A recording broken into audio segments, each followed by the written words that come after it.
السلام عليكم ورحمة الله تعالى وبركاته. سودواada saaxiibayaal dhammaan saaxiibada ku xiran janaalkeena Fusuun kusoo dhawaada podcastigeenii ahaay horumarin noloshaada. Waan xalqadiisii usbuucii hore aan uga hadalnay gara naftaada ama wax badan ka ogaaw naftaada. Waan rajaynayo in xalqadaas oo aad wax badan oo aad naftaada hore ogeyn aad uga ogaatay. Xalqadeena maanta labaad waxay noqon doontaa diiradda saar naftaada. Focus on yourself. So inaad diiradda saartid naftaada waxay leedahay faa'iidooyin badan.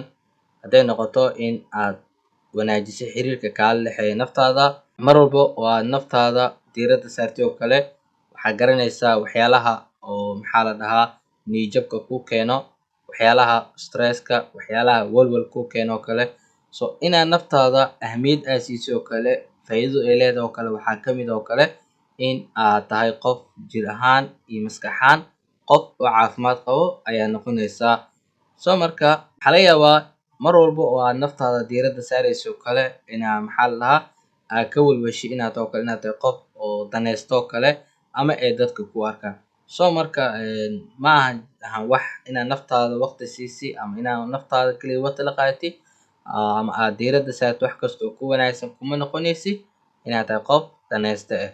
So marka xalqadan waxaan kula wadaagi doonaa saddex hab oo aad diiradda ku saari kartid naftaada.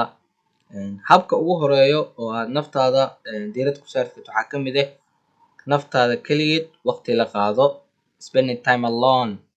Rashaan inaad nafsadaada kaligeed oo cidna kula joogin inaad waqti la qaadatid. So marka waa inaad koobkaaga kafeega meel jawi degan oo maxaa la wanaagsan oo aad waqti kula qaadataa naftaada. So marka si aad waqti ula qaadato naftaada waxaa u baahan tahay dhowr qodob oo muhiim ah si aad u sameysid si aad waqti ula qaadato naftaada. Marka koowaad waa inaad jadwalkaaga aad ku darsataa inaad waqti la qaadatid.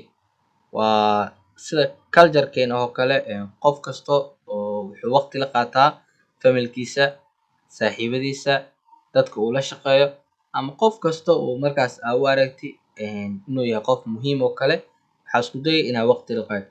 So waxaa la rabaa sida dadkaas oo kale ay muhiim ku yihiin oo kale aad ugu aragto oo kale inaad naftaada ugu aragtid muhiim oo aad u sameysid waqti oo usbuucii ka mid ah oo aad naftaada waqti kula qaadatid oo kale si maxaa la dhahaa aad u dhageysatid waxyaalaha oo fikradaha ah oo maxaa la dhahaa naftaada ka dhex guuxayo oo kale ama inaad dhageysatid oo kugu saabsan oo culays iyo dhibaatooyin ku haysto markaa kaliya oo waqti aad siisid naftaada inaad xal u helaysid. Qodobka kale oo la rabo si aad ula qaadatid waqti naftaada waxaa waaye waxaa la rabaa maalintii inaad lugeys aad sameysid ama inaad maalintii lugeysid. Waxaa laga yaabaa haddaad arday tahay oo kale waxaa la rabaa meesha baabuurka aad uga dagayso oo kale xaafadaada oo kale inaad naftaada inaad lugeysid oo kale. Haddaad shaqo u socotid oo kale oo aad u fogeyn oo kale inaad lugeysid ayaa muhiim ah. Muhiimadda waxay tahay in maalintii horta aad lugeysid. So inaad lugeysid waxay ku siinaysaa waqti kale oo dheeri ah oo aad naftaada kaligeed waqti la qaadatid oo kale. So mar allaala markaas aad kaliya tahay oo aad lugeynaysid oo naftaada kaligeed aad tahay waxaa la rabaa in maxaa la dhahaa naftaada waxay ku siinaysaa marka wax shay oo markaas inaad ka fikirtid oo kale ama shay maskaxdaada ku jiro oo kale inaad ka fikirtid oo hadduu ahaay dhibaato ku haysatay inaad ka fikirtid saa xal ugu heli lahayd oo kale. Waxaa laga yaabaa waxyaalo kale oo wanaagsanaayo oo kale adi something waxyaalo ka dhex guuxayo markaas oo kale inaad waqti u heshid si aad u xalisid oo kale. Sidoo kale waxaa la rabaa haddii aadan waxyaalo aadan ka fikirin oo kale waxaa la rabaa waxaa laga yaabaa inaad cashir oo maxaa la dhahaa ama podcast inaad dhageysatid si maxaa la dhahaa waa ugu hesho kale waxyaabo badan oo waqtigaaga iyo nafsadaada ay ku dareemayso farxad. Lugeyskana saas ayuu muhiim u yahay. Qodobka kale oo la rabo si aad waqti ula qaadato naftaada waxaa la rabaa horta inaad naftaada weydiisatid su'aalaha ugu wanaagsan oo ku habboon naftaada oo kale.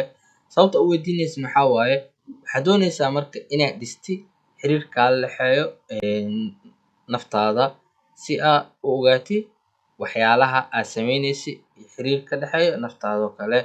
So marka si aad su'aalo oo kooban ayaa la rabaa inaad naftaada weydiisi. maxaa la dhahaa markaa keliya tahay oo kale oo waqti la qaadis naftaada, waxaa la rabaa su-aalahan oo kale inaad weydiisi.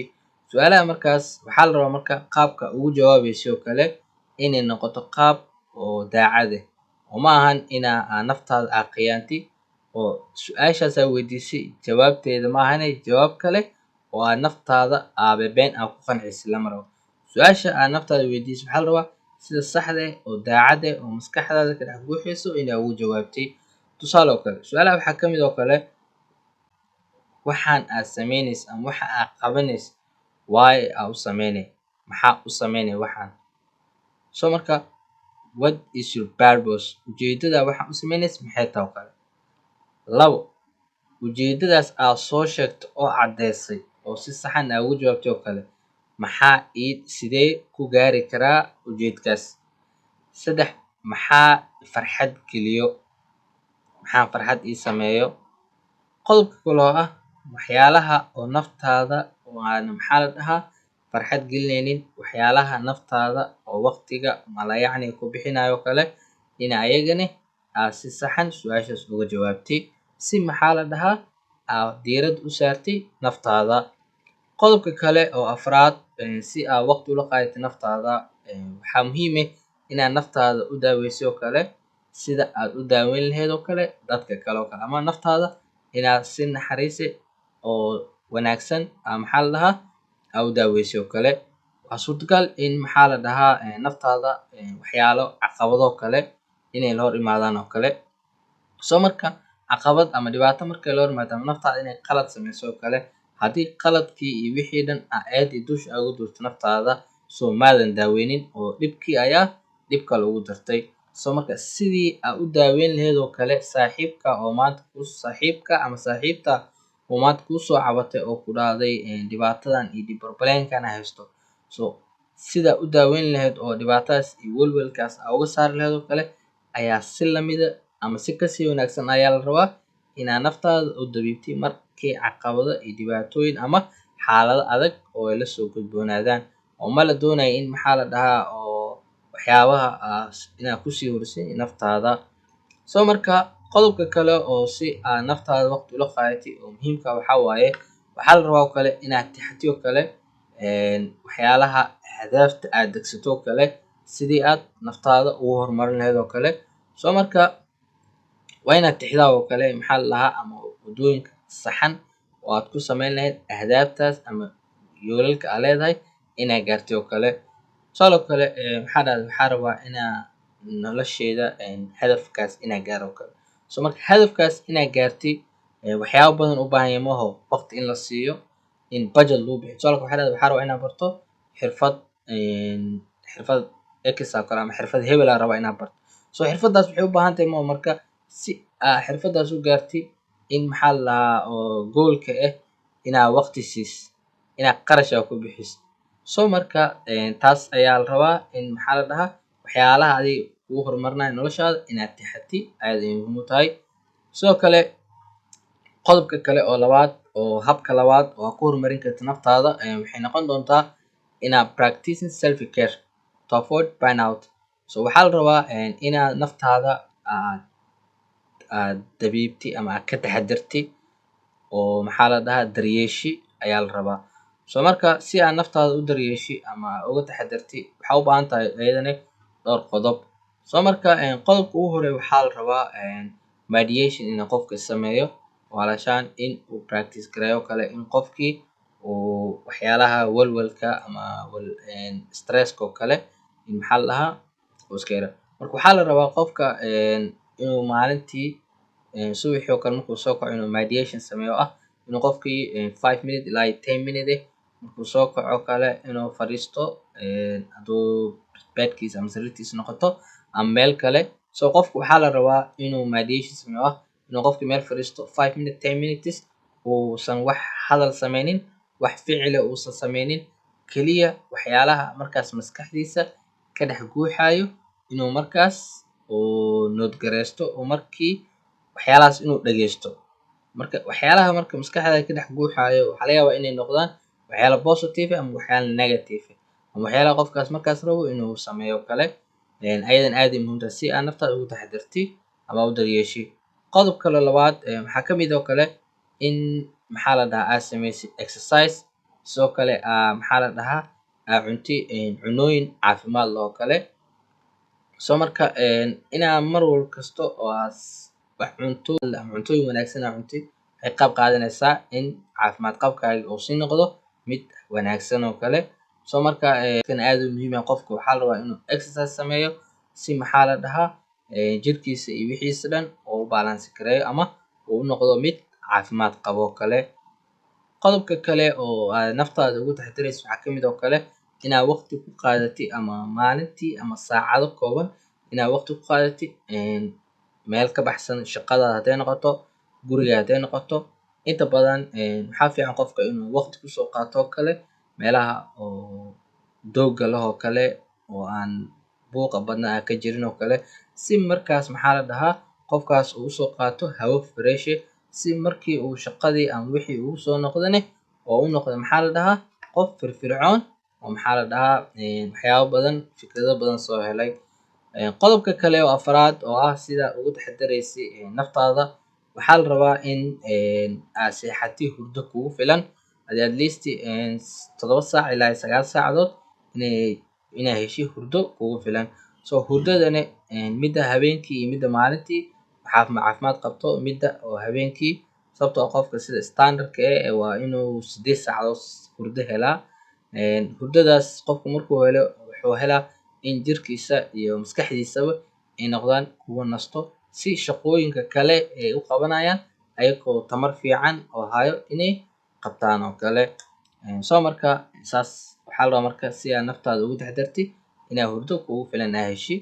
Qodobka kale ugu dambeeya waxaa ka mid ah inaad waqti la qaadato oo kale saaxiibada oo kale ama inaad dalxiis aadid oo kale si aad refresh aad ugu sameysid oo kale maxaa la dhahaa naftaada oo kale waa jawi cusub iyo maxaa la dhahaa waxyaalahaas aad usoo gasho. Marka qofka inuu waqti saaxiibadiis la soo qaato ama maxaa la dhahaa dalxiis uu aado aad ayay muhiim u tahay. Habka kale oo saddexaad oo maxaa la dhahaa oo diiradda aad ku saaraysid naftaada ahmiyadda aad u siinaysid naftaada waxaa ka mid ah inaad kula dabaaldegtid waxyaalaha strength aad ku tahay oo kale in dadka kale oo kale. Dhammaanteen wax badan waa maqalnay inaan dadka isbarbar dhigin, muhiim ma ahan inaad qof kale aad isbarbar dhigtid oo kale ama qof kale noloshiisa aad fiirisid aad ku base garaysid noloshaada. Muhiimadda waxay tahay inaad adiga naftaada diiradda saartid oo wax allaale waxa markaas haysta aad ku qanacdid. Muhiimadda ayaa ah inaadan isbarbar dhigin qof kale, kaliya naftaada lee barbar dhig oo la dabaaldegaysa. Waxaa ka mid ah in maxaa la dhahaa inaad qoratid oo kale ama aad tixdid oo kale sababaha oo aad dadka kale aad iskugu barbar dhigaysid maxay tahay oo kale. Marka waxaa laga yaabaa in qaarkiid ay aad u adkaato oo kale in qofkaas inaad qof kale aad isbarbar dhigto oo kale ama waxyaalo aad ku cabirayso oo kale dad kale inaad isku barbar dhigto. Marka inaa qofkaas waxyaalaha keenay inaad isbarbar dhigtid maxay tahay. Markaas oo kale markaad isbarbar dhigtid waxaa kuu soo baxayso qofkaas waxyaalo aad adiga uga wanaagsantahay oo kale oo isaga haysanin oo kale. Marka waxyaalahaas qofkaas aad isbarbar dhigtid uga wanaagsanaatid waxaa la rabaa markaas inaad naftaada kula dabaaldegtid oo aad diiradda ku sii saartid. Qodobka kale oo saddexaad oo ah waxyaalaha strength ku tahay oo la dabaaldegayso waxaa ka mid ah inaad naftaada abaalmarisid markay gaartid hadaf. Marka waxaa muhiim oo kale in qofka naftiisa oo maxaa la dhahaa abaalmariyo oo kale. Hadda tusaale oo kale haddii organization aad ka shaqeyso oo kale, organization-kii shaqaalihiisa wuxuu sameynaa marka haddii hadaf la gaaro oo kale ama goal company uu gaaro uu rabo oo kale shaqaalaha abaalmarinaa la siinaa. Abaalmarinta kuwa la dalacsiiyo, kuwa lacag la siiyo, waxyaalo kala duwan ay noqonayaan. Sababta loo sameynaayo maxay tahay qofkan dadaalkii uu shalay maalin dadaal ka sii badan inuu sameeyo. Marka waxaa la rabaa marka naftaada ahdaafta ay gaarto oo kale inaad ku abaalmarisid. Hadday noqon lahayd inaad naftaada casuumaad yariis aad u sameysid ama ice cream aad siisid ama cafe aad siisid, cake yar aad ku cuntid si aad ula dabaaldegtid hadafkaas oo aad gaartay oo kale. Qodobka kale oo afraad waxaa waaye inaad markaas markasto aad isbartid oo kale inaad naftaada uga mahadcelisid oo kale wax kasto oo markaas aad sameysay oo kale